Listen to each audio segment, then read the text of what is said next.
Hello. Hello. का ये सोना का हाल चाल बा? हाल चाल तो ठीक ना बा ए राजा जी। का हो गई हो? सुना बतावत है।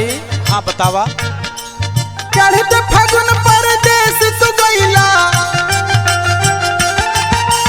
चढ़ते फागुन परदेस तू गइला, छुअल चाहले उहे देवरा उहे देवरा उहे देवरा हमरा गाल के रंगल चाहले।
पागल हो, छोट भाई है, होली का बहार है, अगर थोड़ा मोड़ा हरकत कर दला तो इतना डिफॉल्ट ना हो चाहिए। हमके तोहरे अलावा और केहू छुएला तो हमके बहुत बुरा लागेला ए राजा जी। अच्छा और सुनावा। सुना।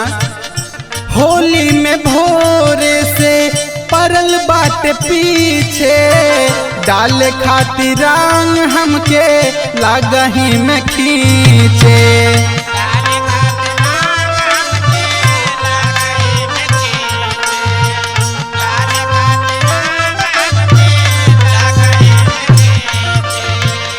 होली में भोरे से परल बाटे पीछे, डाले खातिर रंग हमके लागही में खींचे। चढ़ल जवनिया भर पिचकारिया से भेवल चाहले उहे देवरा उहे देवरा उहे देवरा हमरा चाल के रंगल चाहले।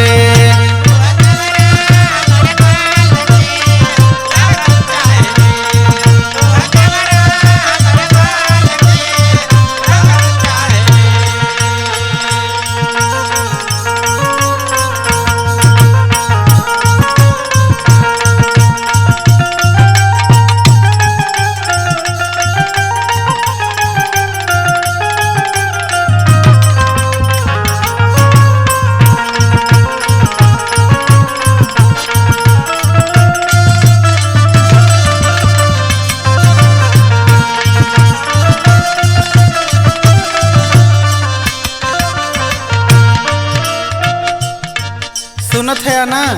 हाँ सुनत है हो। और सुना। बोला। आई बाना राजा जी देबा हाथ धोई, टोवल चाहे देवरा हमरा आटा के लोई।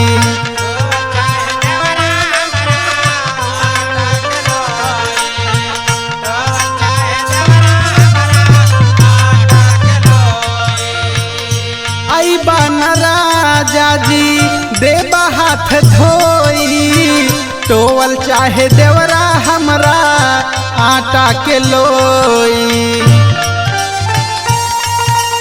पिया धन जी देव जब लगे आवे पियल रहले उहे देवरा उहे देवरा उहे देवरा हमरा गाल के रंगल चाहले।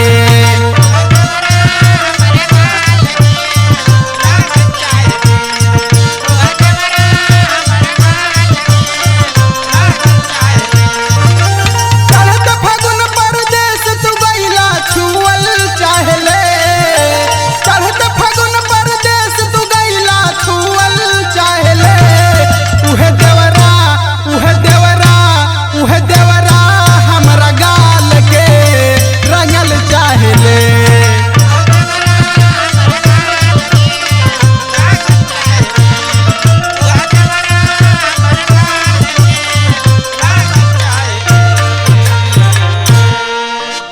अच्छा घबरो मत, छोट भाई है, हम ओके समझा दे।